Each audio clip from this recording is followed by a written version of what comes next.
இன்னைக்கு அநேக பேர் பணத்து மேல, வருமானத்தின் மேல, தன்னுடைய வியாபாரத்தை, தன்னுடைய பலத்தை, தன்னுடைய ஞானத்தை, தன்னுடைய சுய அறிவை மற்றவனால் நடத்தப்படுகிற கூட்டங்கள் இருக்கிறது. இப்படியாப்பட்டவர்கள் எல்லாம் அவர் சொல்றாரு, கர்த்தராகிய நான் அதை செய்வேன். எது சொன்னாரோ, சபைக்கு வாக்குத்தத்தத்தை கொடுத்தாரோ, அந்த வாக்குத்தத்தத்தை என் தேவன் நிறைவேற்றிய தீருவார்.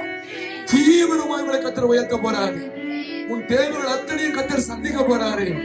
கர்த்தர் சொல்ல, ஒண்ணு இல்லைன்னு சொல்லாத, நான் இருக்கிறேன், இருக்கிறவராக இருக்கிறேன், இல்லாதபடி இருக்கிறது அழைக்கிற தேவன் தான்.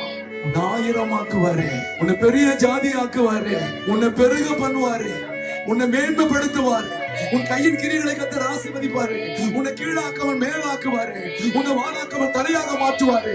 நீ கர்த்தருடைய வார்த்தையை கை கொள்வது மாத்திரமல்ல, அந்த வார்த்தையை விசுவாசித்து தரிசனத்தை பெற்று நடக்கும்போது நிச்சயமாய் கர்த்தர் பெரிய திட்டங்களை உனக்கு செய்ய போறார். எத்தனை விசுவாசிக்கிறீங்க?